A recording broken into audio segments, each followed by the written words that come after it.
Okay, सो आज हम इस लेक्चर के अंदर कवर करेंगे अपना क्वांटिटेटिव एप्टीट्यूड का आरटीपी। ठीक है ना, जो अभी इंस्टीट्यूट ने आरटीपी निकाला है उसको हम सॉल्व करेंगे। इस आरटीपी के अंदर अराउंड 30 क्वेश्चंस हैं, तो ऑलमोस्ट वैसे तो आपको 30 मिनट्स में आरटीपी कर लेना चाहिए, क्योंकि 30 क्वेश्चन 30 मिनट, सिंपल सी बात है।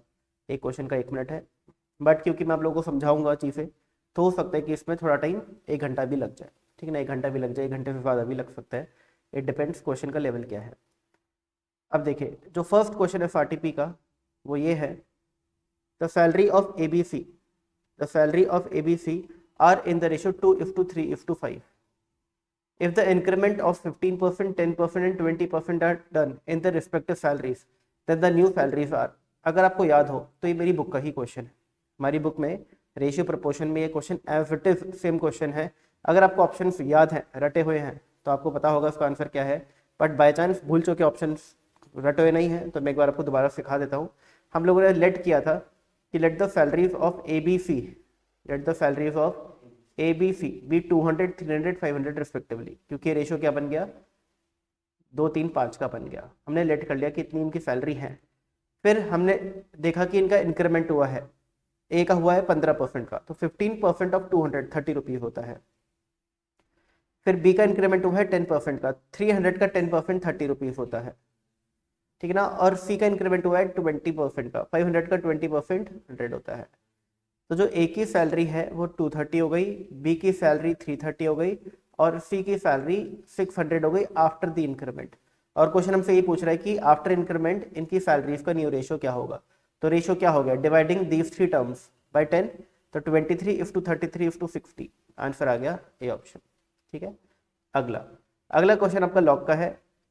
क्वेश्चन कहता है कि log x² plus X to the base 4 minus log x plus 1 base 4 is equals to 2 है, तो x की वैल्यू क्या होगी। अगर आपको याद हो तो हम लोगों ने लॉग का पहला हिंट किया था कि अगर लॉग के क्वेश्चन में इक्वल्स टू साइन है तो आपको प्रॉपर्टी नंबर 15 या प्रॉपर्टी नंबर 17 किसी का यूज करना है। अगर आप प्रॉपर्टी, अब आपको ऑब्वियसली बात है प्रॉपर्टी 15 क्या थी, प्रॉपर्टी 17 क्या थी, ऐसे तो याद नहीं होगा, बट मैं आपको याद दिला देता हूँ कि भाई प्रॉपर्टी 15 थी कि अगर log A is equals to log B है और इन दोनों के बेस सेम है, लेट से सी, तो it it implies that A equals to B होगा। ये थी आपकी प्रॉपर्टी नंबर 15। और प्रॉपर्टी 17 थी कि अगर log A base B is equals to N है, तो हम क्या बोलते हैं, लॉग का इंटरप्रिटेशन ही ये है कि भाई ये जो बेस है इसकी पार ये नंबर रेस करने से हमें ये नंबर मिलेगा। इसका इंटरप्रिटेशन ये है, तो हम क्या बोलेंगे कि बी की पार एन रेस करने से हमको ए मिलेगा। ठीक है जी। फॉर एग्जाम्पल अगर हम बोलते हैं कि log 8 बेस 2 की वैल्यू क्या होगी, तो भाई 2 की पावर में किस नंबर से रेस करूं कि आंसर 8 आ जाए, 3 से, तो log 8 बेस 2 क्या हो जाएगा, 3 हो जाएगा। ठीक है ना, ये प्रॉपर्टी थी। आइए जी, अब इस क्वेश्चन के अंदर आपको दिख रहा है एक साइड पे लॉग है और एक साइड पे लॉग नहीं है, एक साइड पे लॉग है एक साइड पे लॉग नहीं है, तो हम कौन सी प्रॉपर्टी का यूज करेंगे, प्रॉपर्टी नंबर 70। मैंने आपको याद याद करो बोला था कि अगर लॉग के क्वेश्चन में इक्वल्स टू साइन है तो हिंट नंबर 1 बताया था कि प्रॉपर्टी 15 या 17 का यूज करो। 15 का यूज कब करता है, जब दोनों साइड लॉग हो, और 17 का यूज करता है जब एक साइड लॉग हो। इस क्वेश्चन में इक्वल्स टू साइन के एक ही साइड पे लॉग है, दो साइड पे नहीं है, तो प्रॉपर्टी 17 का यूज करेंगे। बट 17th प्रॉपर्टी का यूज करने के लिए हमें एक ही लॉग चाहिए, यहाँ पर लेफ्ट हैंड साइड पे 2 लॉग हैं। अब हम लोगों ने देखा कि भाई log a minus log B, log a upon B होता है, ये भी एक प्रॉपर्टी होती है, तो हमने प्रॉपर्टी अप्लाई करी, log हमने इसको मान लिया a और इसको मान लिया b, तो log a minus log B होता है log a अपॉन b। अच्छा, a के अंदर मैं x कॉमन ले रहा हूँ, तो ब्रैकेट में बचा x प्लस 1, ये हो गया a upon b, x plus 1, और बेस क्या है, बेस 4 है, और अपोजिट साइड क्या है, अपोजिट साइड 2 है। अब x प्लस 1 और x प्लस 1 कैंसिल आउट हो गया, तो log x base 4 is equals to 2 आ गया। अब अप्लाई करते वाली प्रॉपर्टी क्या है, प्रॉपर्टी कि जो बेस 4 है इसकी पावर 2 रेस करने से हमें क्या मिलेगा, हमें x मिलेगा, यानी कि 4 power 2 is x, therefore x की वैल्यू कितनी आ गई, 16, 4 स्क्वायर इज 16 आ गया। अगला अगला क्वेश्चन आपका मैथमेटिक्स ऑफ फाइनेंस का। If the nominal rate of growth is 17%, आपका रेट ऑफ ग्रोथ 17% है और इन्फ्लेशन 9% है, तो अगर आपकी सैलरी इस साल 100 रुपए थी, तो एक साल बाद अगर रेट ऑफ इंक्रीमेंट 17% है तो 117 हो गई। बट अगर इस साल 1 किलो चावल 100 रुपए के आते थे तो इन्फ्लेशन की वजह से 1 किलो चावल एक साल बाद कितने के आएंगे? 109 रुपए के आएंगे। ठीक है ना। तो अगर आप आज ही अपनी सैलरी से 1 किलो चावल खरीद लेते हो तो आपके पास 0 रुपीज बचते हैं, क्योंकि 1 किलो चावल भी 100 रुपए के और सैलरी भी 100 रुपए है। बट अगर आप ये सैलरी इन्वेस्ट करके एक साल बाद 1 किलो चावल खरीदते हो और इन्वेस्ट कर देते हो 17% पर, तो एक साल बाद आपके पास 117 रुपए होंगे और चावल आ रहे होंगे 109 रुपए के। तो कहीं ना कहीं आपके पास 8 रुपए एक्स्ट्रा बचेंगे। तो यहाँ पर जो रेट ऑफ ग्रोथ एक तरीके से बोल सकते हैं 8% है। ठीक है ना। तो हम क्या करेंगे, नॉमिनल रेट में इन्फ्लेशन माइनस कर देंगे तो आपका रेट ऑफ ग्रोथ आ जाएगा विच इज 8%। ये इफेक्टिव है। ठीक है ना। For the first 5 years if P be the gross domestic product, GDP जो है वो पी है at the present year, then the GDP after 6 years, 6 साल बाद की जीडीपी क्या होगी? तो भाई हमको पता है कि अमाउंट का फॉर्मूला होता है principal 1 plus rate upon 100 to the power time. Principal यहाँ पर अभी हम करंट ईयर की जीडीपी ले लेते हैं और इस क्वेश्चन में करंट ईयर की जीडीपी पी ही है तो पी ही रहने देते हैं। रेट जो है 8% निकला है और हमें बताना है 6 साल बाद की जीडीपी क्या होगी। 6 साल बाद की जीडीपी क्या होगी? तो भाई P multiply by 1.08 to the power 6। तो भाई 1.08 टू दी पावर 6 अगर आपको निकालना है तो कैसे निकालेंगे? 1.08 मल्टीप्लाई बाय 1 और 6 बार इक्वल्स टू 1 2 3 4 5 6। तो आंसर आ गया 1.5868। 1.5868 इंटू पी क्या होगा? 1.5868 पी हो जाएगा। तो 1.5868 को लोगों ने राउंड ऑफ करके क्या कर दिया? 1.587 पी कर दिया। ए ऑप्शन आ गया।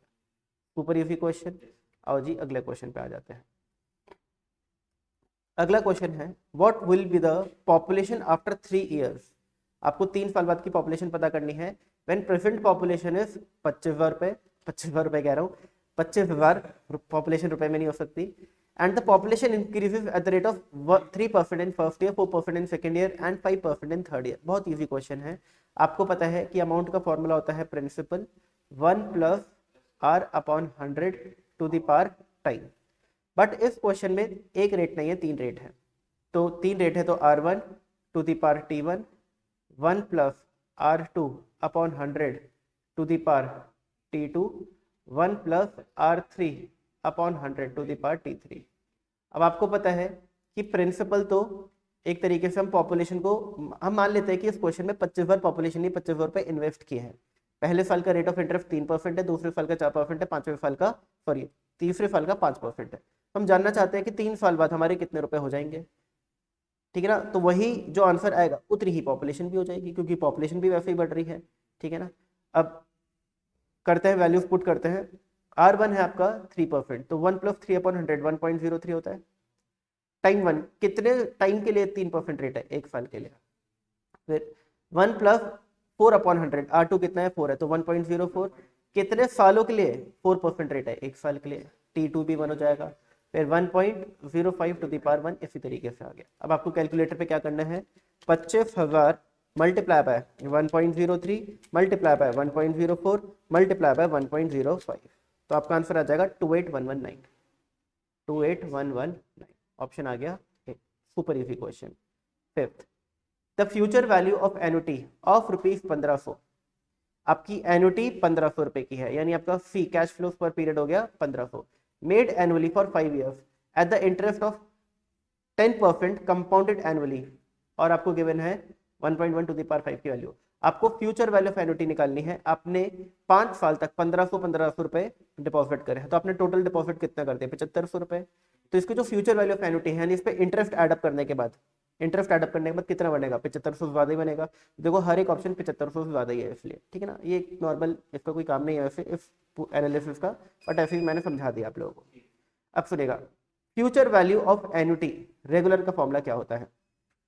Future value of annuity regular का फॉर्मूला होता है C bracket open 1 plus r to the power n minus 1 upon r. अब सी यानी कि कैश फ्लो पर पीरियड 1500 है।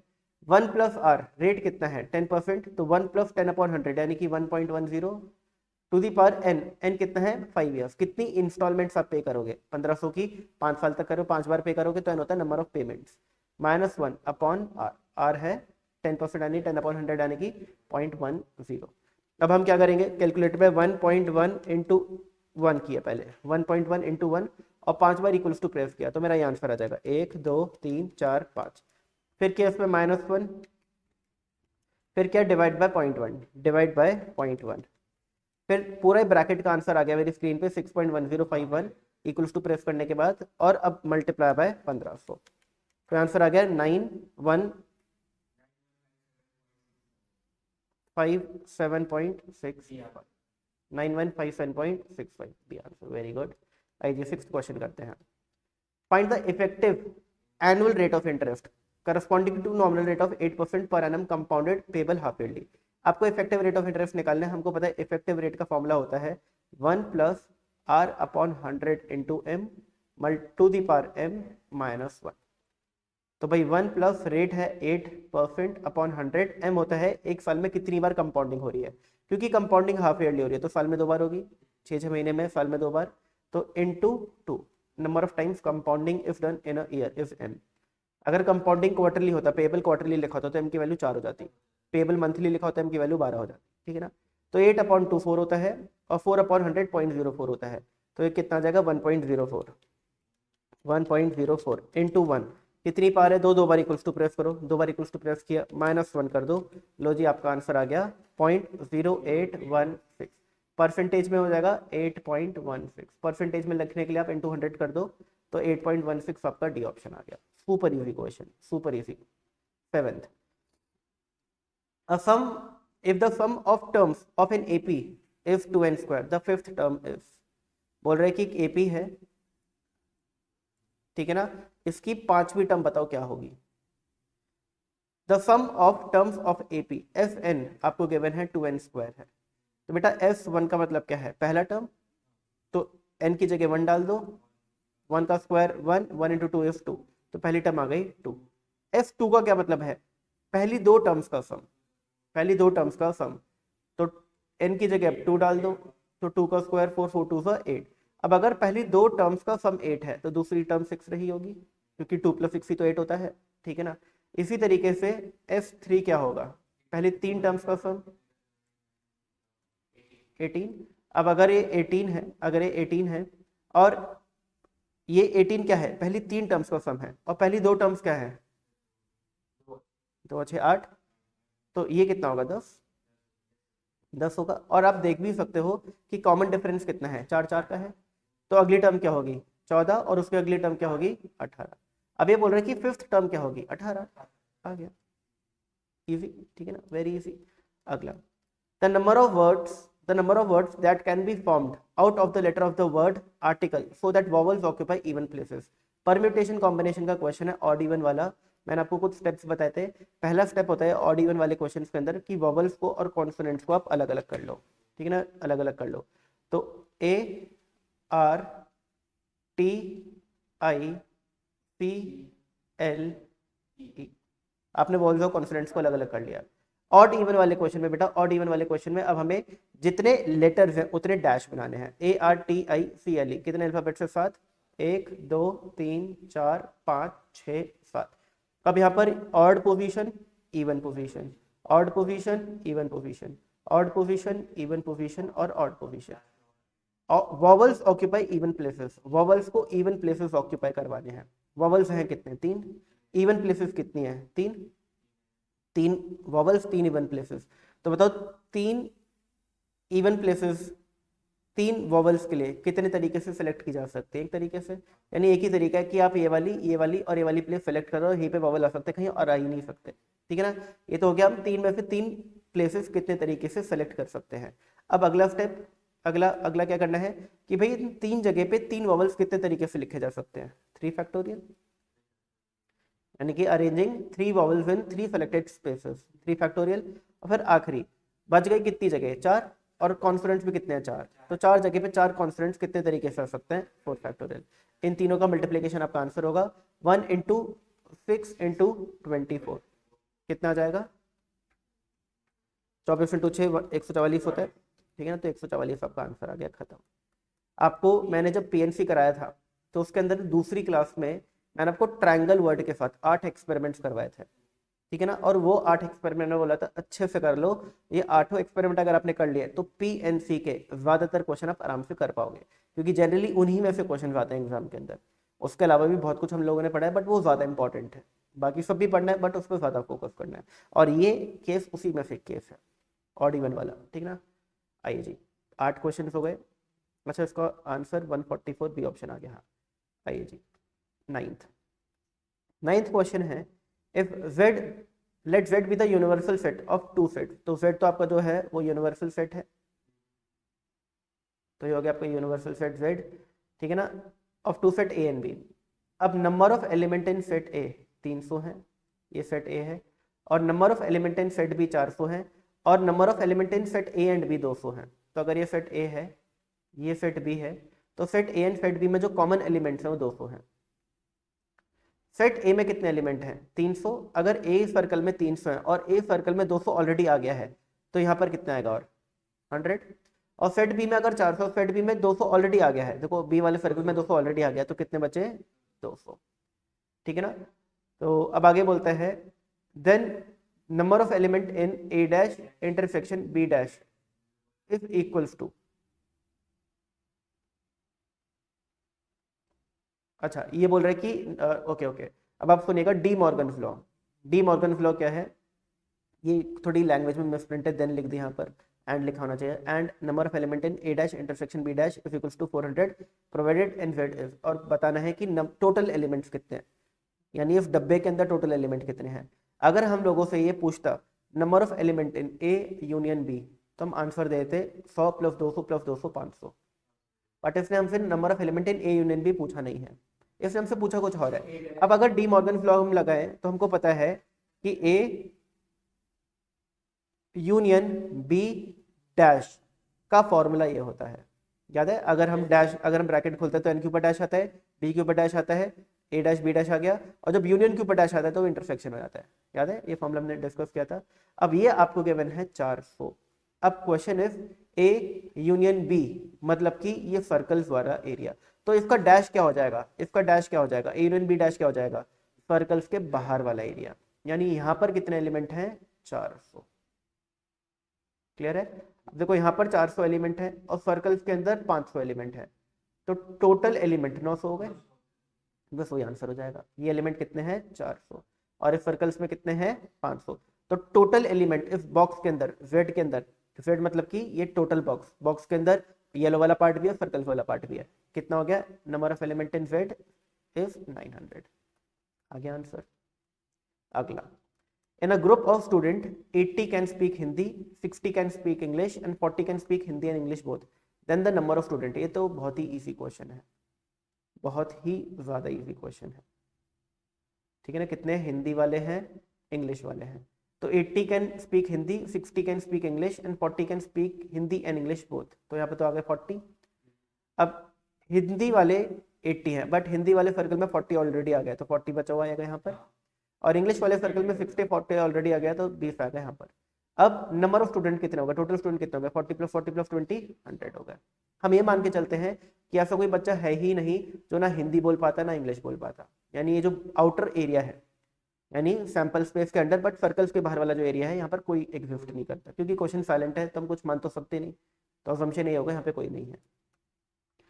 आइए जी, अगला, एफ एक्स आपका एक्स स्क्वायर माइनस 1 है और जी एक्स आपका 2x प्लस 3 है, तो गॉफ 3 कितना होगा? मेरी बुक का ही क्वेश्चन आ गया भाई दोबारा। अब देखो, गॉफ 3 का मतलब क्या होता है? जी ऑफ एफ एक्स, ठीक है ना। जी ऑफ, पहले तो गॉफ एक्स का मतलब ये होता है, बट यहाँ पे गॉफ एक्स ना होकर के गॉफ 3 है, तो गॉफ 3 का मतलब क्या होता है? जी ऑफ एफ 3, ये इसका मतलब होता है, ठीक है ना, जी ऑफ एफ 3। बट पहले हम जी ऑफ एफ एक्स निकालते हैं, ठीक है ना, फिर एक्स की वैल्यू एक्स की जगह 3 पुट करेंगे तो जी ऑफ एफ 3 आ जाएगा। अब इसका मतलब क्या है कि आपका जो जी वाला फंक्शन है, ठीक है ना, नॉर्मली हम क्या लिखते हैं? जी एक्स लिखते हैं, देखो ये लिखा है जी एक्स, बट ये क्या लिखा है? जी के आगे एक्स लिखने की जगह एफ एक्स लिखा है, और एक्स होता क्या है? ये इनपुट होता है। एक्स क्या होता है? इनपुट होता है। अब यहाँ पर इनपुट चेंज होकर के क्या हो गया है? एफ एक्स हो गया है।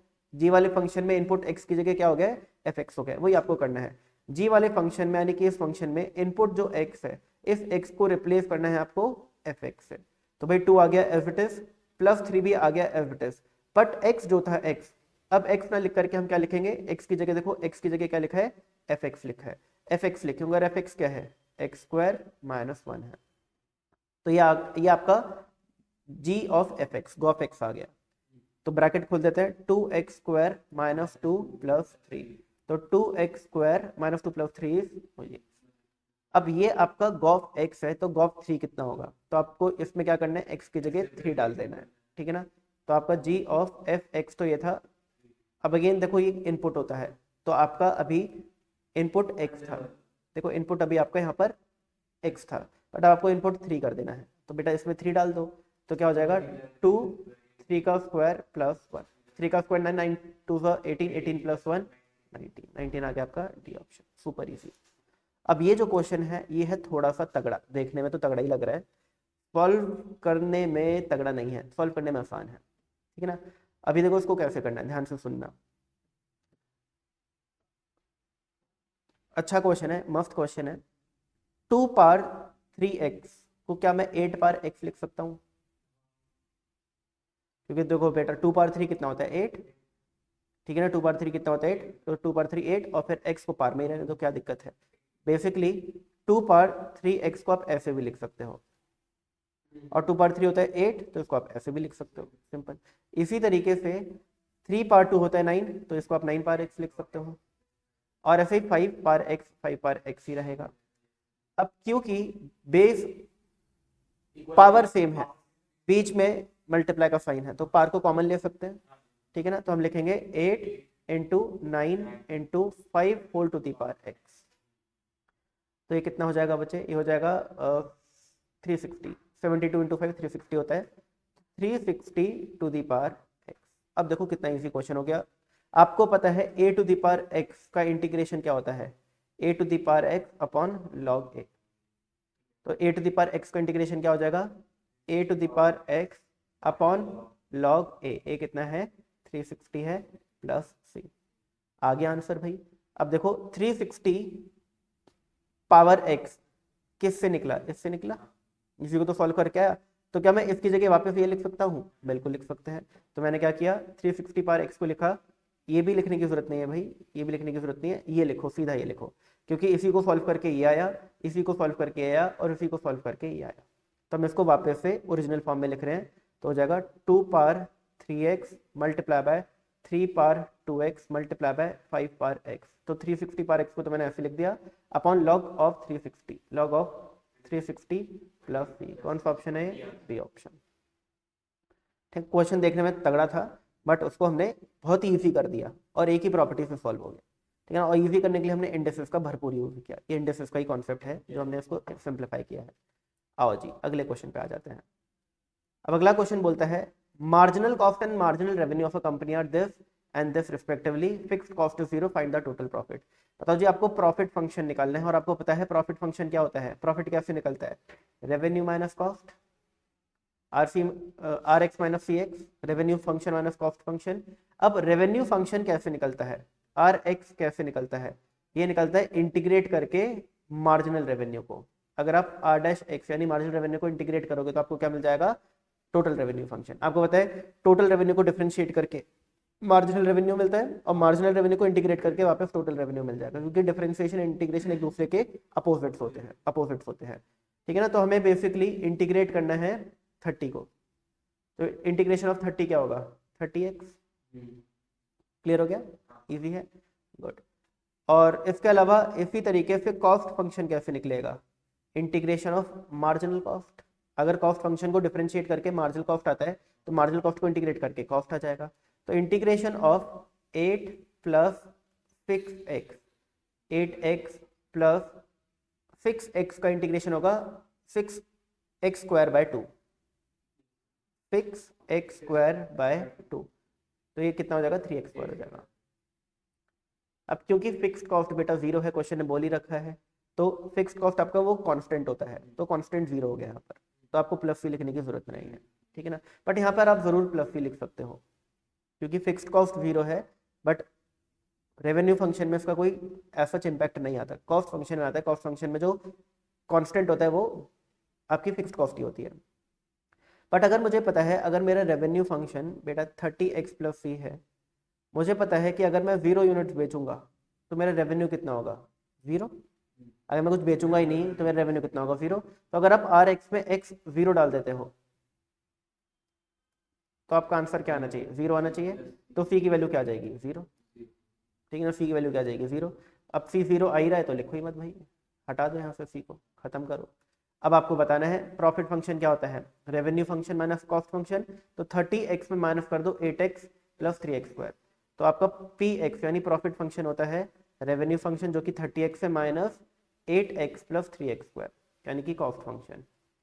तो 30x माइनस 8x होता है 22x, और माइनस जब ब्रैकेट खोलेंगे तो यहाँ पर भी आएगा माइनस 3x²।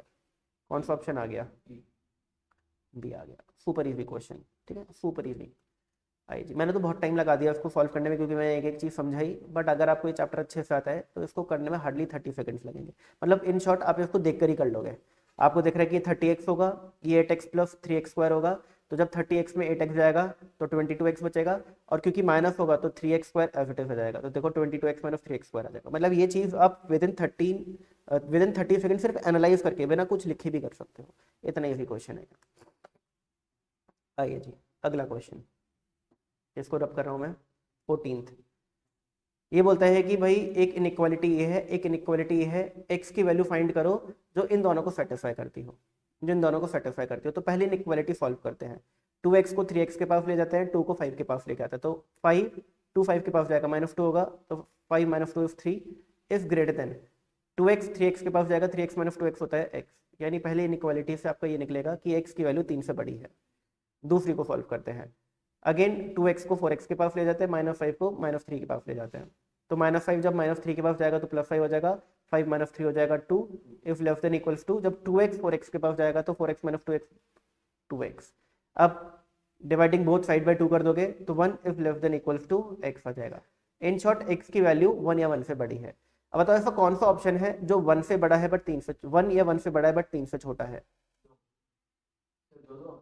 वो मिसप्रिंट हो गया, ये -2 होना चाहिए था जहाँ तक मुझे लगता है। ठीक है ना, तो आंसर क्या हो जाएगा, डी। ठीक है ना, अगर किसी एक जगह -2 होना चाहिए था, या तो सी में या डी में। ठीक है ना, किसी एक जगह, और आंसर इसका 2 है बेसिकली। ठीक है ना, क्योंकि माइनस तो हो नहीं सकता, क्योंकि आंसर x जो है वो 1 या 1 से बड़ा है, x is more than equals to 1। ठीक है ना, x 1 या 1 से बड़ा है तो नेगेटिव आंसर तो हो ही नहीं सकता, और x 3 से छोटा भी है तो आंसर 4 भी नहीं हो सकता। इजी। और आप फर्दर क्या करो, इस 2 को है ना पुट करके देखो इधर और इधर, तो देखो दोनों इनइक्वालिटी सेटिस्फाई होंगी दोनों। अगर आप 2 इधर पुट कर दो तो 2 × 2 इज 4, 4 + 5 इज 9। क्या 9 3 × 2 6 + 2 8 से बड़ा होता है, क्या 9 8 से बड़ा होता है बिल्कुल। अब यहाँ पे 2 पुट करो, 2 2 4 4 - 3 1।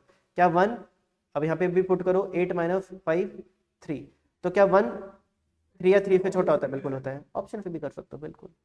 अगर आप 4 पुट करोगे उसमें तो यही सेटिस्फाई नहीं होगा। 4 2 8 + 5 13 इज मोर देन 4 3 12 + 2 14। क्या 13 14 से बड़ा होता है, नहीं होता। ठीक है ना, तो ऐसे भी कर सकते हो। आइए जी, अब आ गया 15th question. The value of scooter is 1 lakh, find its depreciation. वही मिसप्रिंट है थोड़ा। If depreciation of 10% per annum, calculate total depreciation value at the end of 7 years. ठीक है ना, फाइन गलत लिख दिया लोगों ने। तो आपको बहुत अच्छे से पता है डेप्रिसिएशन की, मैंने आपको ट्रिक बताया था कि भाई आप 1 में माइनस कर दो रेट ऑफ डेप्रिसिएशन। तो 1 - 10% कितना होता है, 0.9। 10% यानी कि 10/100, % हटा देता हूँ तो 10/100 कितना होता है, 0.1। 0.1 तो 1 - 0.1 कितना होता है, 0.9। तो मैंने आपको बोला कि 1 में 10% माइनस करोगे तो 90% बचेगा, 0.9 बचेगा। तो आपको क्या करना है, पहले ये 0.9 कैलकुलेटर पे टाइप कर लेना है, फिर इसको मल्टीप्लाई करना है किससे, कॉस्ट ऑफ मशीन से, यानी मल्टीप्लाई बाय 1 लाख। और फिर जितनी क्वेश्चन में फॉलो की रिक्वायरमेंट है, जितने फॉल बाद की WDV निकालनी उतनी बार इक्वल्स टू प्रेस करना है, 7 बार इक्वल्स टू प्रेस करना है, 1 2 3 4 5 6 7। मेरा आंसर तो 4782.969 आ रहा है। ये आ गया आपका ए ऑप्शन। ठीक है ना, 0.9 इंटू, दोबारा बताता हूँ, 1 लाख, और जितनी पावर है उतनी बार इक्वल्स टू 1 2 3 4 5 6 7। पहले 0.9 टाइप करना है, फिर मल्टीप्लाई, फिर 1 लाख, फिर 7 बार इक्वल्स टू।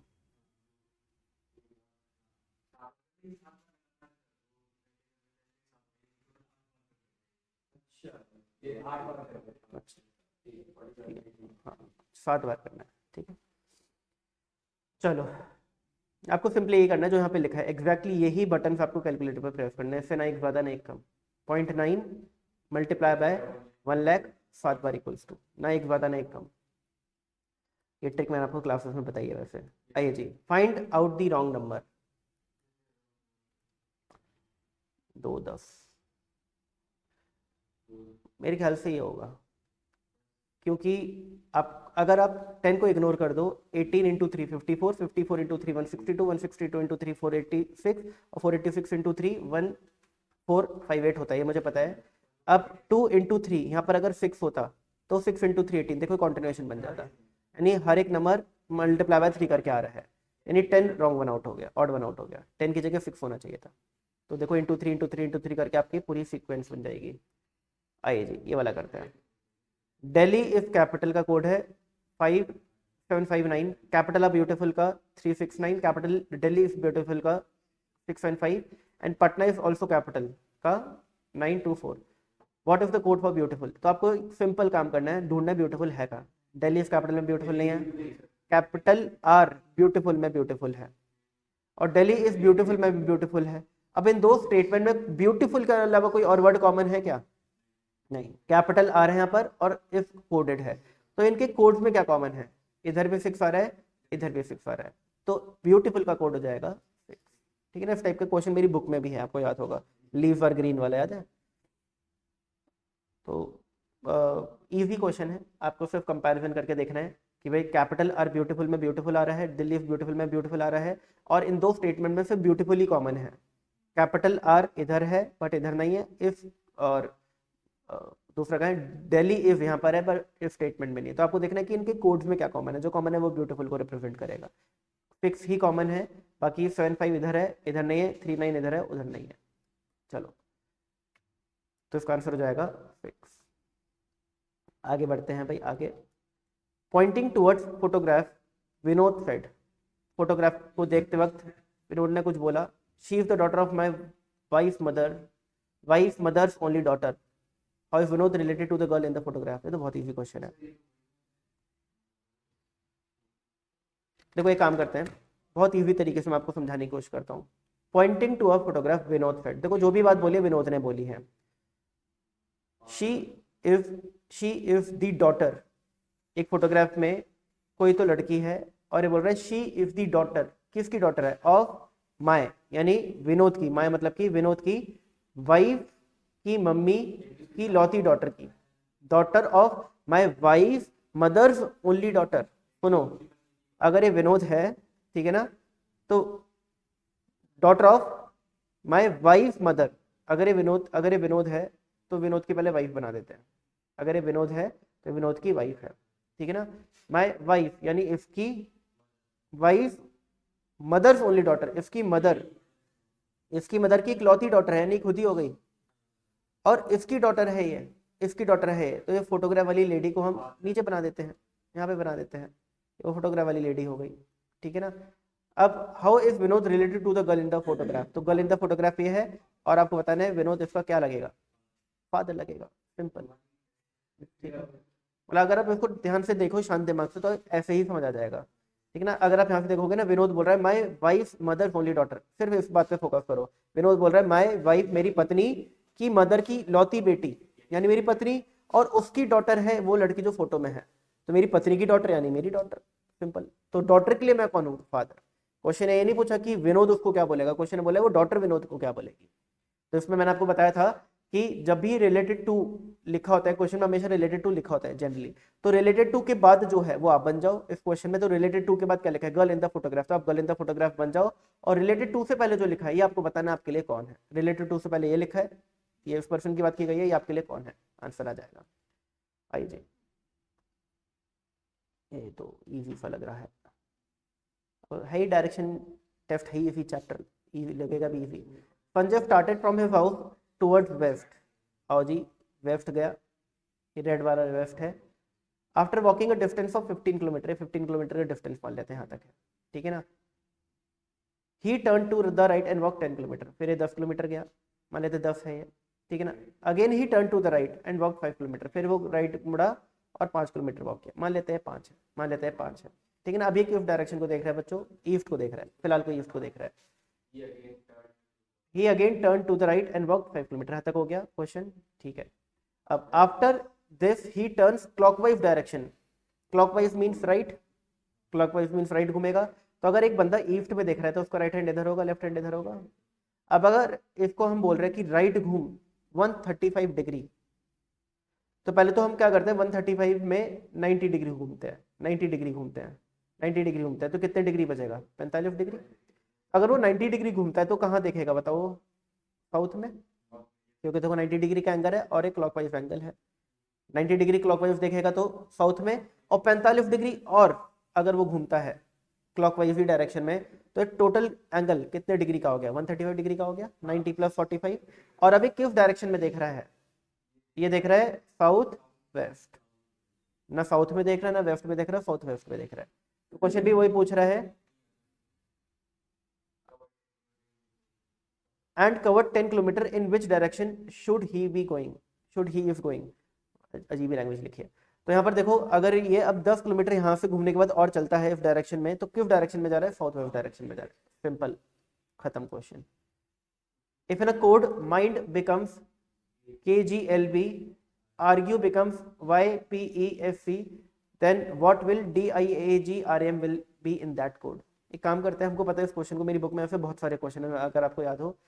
M का कोड क्या है K, I का क्या है G, N का क्या है L, D का क्या है B। इसी तरीके से ARGUE का कोड क्या है YPEFC। अब हमको दिख रहा है हमें डायग्राम का कोड बताना है, तो D मतलब कि B, तो आपका कोड B से स्टार्ट होगा। और खत्म किससे हो रहा है, एम से खत्म हो रहा है, एम यानी कि के, तो ये के से खत्म होगा। अब बी से स्टार्ट होने वाला, के से खत्म होने वाला कौन कौन से हैं, ये और ये, तो इन दोनों को तो काट दो, इन दोनों को काट दो। अब वाई जी, बी जी वाई, बी जी वाई दोनों में कॉमन है, तो दूसरे तीसरे को मत देखो। फर्क कहाँ आ रहा है, यहाँ पर आ रहा है ई और पी में, ई और पी में चौथा 1 2 3 4 चौथा कोड जो है, चौथा कोड का जो चौथा लेटर है DIAG, चौथा कौन सा है, जी है।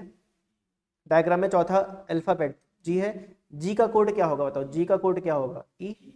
तो 1 2 3 यहाँ पे ई आना चाहिए चौथा, और ई देखो किस में आ रहा है, ए ऑप्शन में आ रहा है, ए ऑप्शन में ई आ रहा है, तो ए ऑप्शन ठीक हो जाएगा। मतलब मैंने थोड़ा टाइम बचाने के लिए ऐसे किया, वरना आप चाहो तो DIAGRAM हर एक लेटर का कोड ढूंढो इनमें से और इनमें से, और लिख दो इसके आगे, तो आपका ए वाला ऑप्शन ही बनेगा। क्लियर है ना।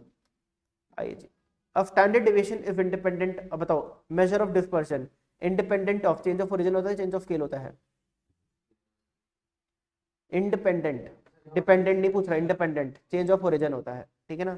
चेंज ऑफ ओरिजिन से यानी प्लस माइनस करने से किसी भी मेजर ऑफ डिस्पर्शन पे कोई फर्क नहीं पड़ता, ठीक है ना। तो independent of change of origin होता है, सुपर इजी क्वेश्चन।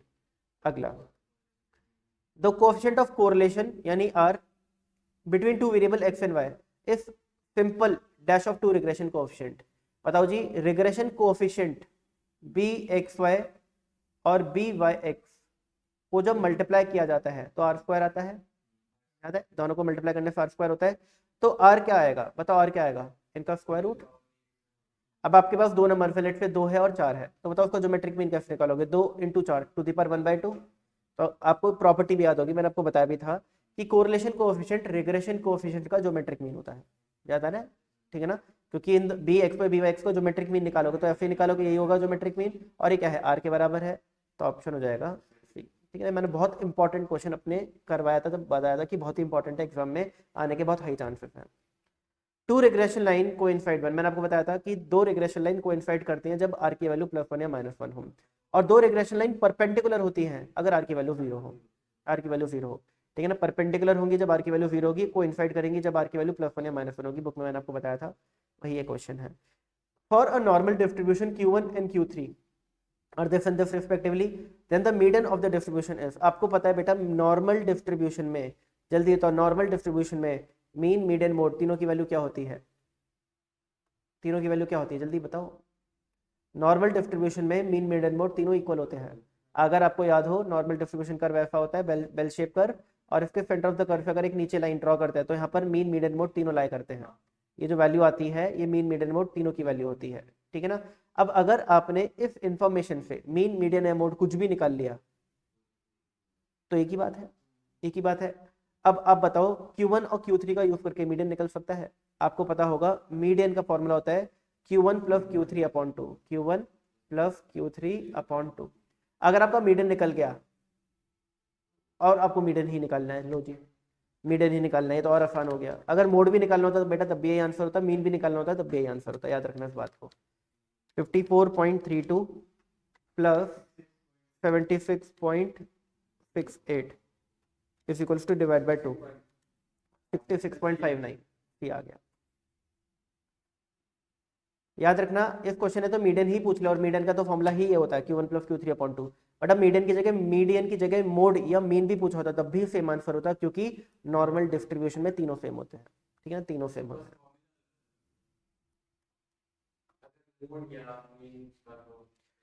देखो देखो जो एक फॉर्मूला होता है ना, मैं आपको बताता हूँ, आपको अगर ये वाला फॉर्मूला याद आ रहा है, mode is equals to 3 median minus 2 mean, 3 median minus 2 mean. तो ये फॉर्मूला तब अप्लाई करो अगर आपका डेटा सिमेट्रिकल, आपका परफेक्ट बेल शेप करना हो बेसिकली। अगर आपका कर्व एसिमेट्रिकल है, या तो ऐसा वाला है या फिर ऐसा वाला है, यानी परफेक्ट बेल शेप नहीं है, इस टाइप के डेटा में ये वाला फॉर्मूला काम करता है। इस टाइप के डेटा में ये वाला फॉर्मूला काम नहीं करता, क्योंकि इस टाइप के डेटा में तीनों इक्वल होते हैं, और जब है ही तीनों इक्वल तो बेटा कैसे काम करेगा ये फॉर्मूला? कर ही नहीं सकता। अरे बात समझिए, आइए जी। तो आपको ध्यान दे लेना है, अगर नॉर्मल डिस्ट्रीब्यूशन लिखा है तो मीन मीडियन मोड इक्वल होता है, कोई भी एक चीज निकाल लो बाकी चीज पता चल जाएंगी। बट अगर एसिमेट्रिकल लिखा है, for a skewed distribution, for a asymmetrical distribution लिखा है, तो फिर ये वाला फॉर्मूला काम करता है, क्योंकि फिर तीनों अलग अलग होते हैं, ठीक है, तीनों अलग अलग होते हैं। आइए जी, in a binomial distribution n आपको गिवन है 4, probability of 2 success is equal to 3 times probability of 3 success. Find p, आपको p अच्छा स्मॉल p आपको वो निकालना है, प्रोबेबिलिटी ऑफ सक्सेस निकालना है, स्मॉल p होता है ना प्रोबेबिलिटी ऑफ सक्सेस, वो निकालना है। आइए जी, अब बताइए बायनोमियल डिस्ट्रीब्यूशन का पहले तो फॉर्मूला याद करो क्या होता है। Probability of x success is equals to n c x p power x q power n minus x, यही फॉर्मूला होता है। Very good. अब क्वेश्चन बोलता है कि n की वैल्यू तो बेटा 4 है, n की वैल्यू 4 है, और प्रोबेबिलिटी ऑफ 2 सक्सेस और प्रोबेबिलिटी ऑफ 3 सक्सेस में 3 टाइम्स का फर्क है, यानी probability of 2 success is equal to 3 times probability of 3 success. और ये वैल्यू पुट करें फॉर्मूले के अंदर, तो प्रोबेबिलिटी ऑफ 2 सक्सेस क्या होगा, n p x की वैल्यू 2 है, p to the power x q to the power 4 minus 2 कितना होता है बेटा, 2 होता है, is equals to 3 times probability of 3 success, 4 3 3। अब x कितना हो गया बेटा, x इक्वल्स टू 3 हो गया है, p to the power 3 q to the power 4 minus 3 यानी कि 1, ठीक है ना। ये आपका एक इक्वेशन सी बन गई है। 4c2 6 होता है, 4 3 12 upon 2 6, p square q square is equals to 3 times 4c3 4 होता है, ठीक है ना, और p पावर 3 q पावर 1। अब देखिए 3 2 6, और आपको दिख रहा है 2 पीस को काट देगा तो यहाँ पे एक p बचेगा, और एक क्यू को काट देगा, एक क्यू बचेगा, तो यहाँ पे बचेगा 2q और यहाँ पे बचेगा 4p, यहाँ पे बचेगा 2q, यहाँ पे बचेगा 4p। अब p की वैल्यू इस तरीके से गिवन है, हमें p निकालना है, तो हम बोल सकते हैं भाई q होता है 1 माइनस p, यस और नो? आपको पता है ना p प्लस q क्या होता है, 1 होता है, तो q की जगह हम क्या लिख सकते हैं, 1 माइनस p, क्योंकि हमें p निकालना है इसलिए मैंने p के टर्म्स में लिख दिया, is equals to 4p। Bracket खोलेंगे, 2p को उधर ले जाएंगे, 6p हो जाएगा, तो फाइनली बेटा p की वैल्यू क्या आ जाएगी, 2/6 यानी कि 1/3, खत्म। तो p आ जाएगा 1/3, ए ऑप्शन। समझ आ गया? इस टाइप के बुक में क्वेश्चन हैं, बहुत सारे हैं, एक दो भी नहीं है, बहुत सारे हैं। आइए जी आगे बढ़ते हैं, और ये तो बहुत इजी क्वेश्चन उनके सामने जो हमने बुक में करे हैं, उसमें तो बहुत टफ भी थे।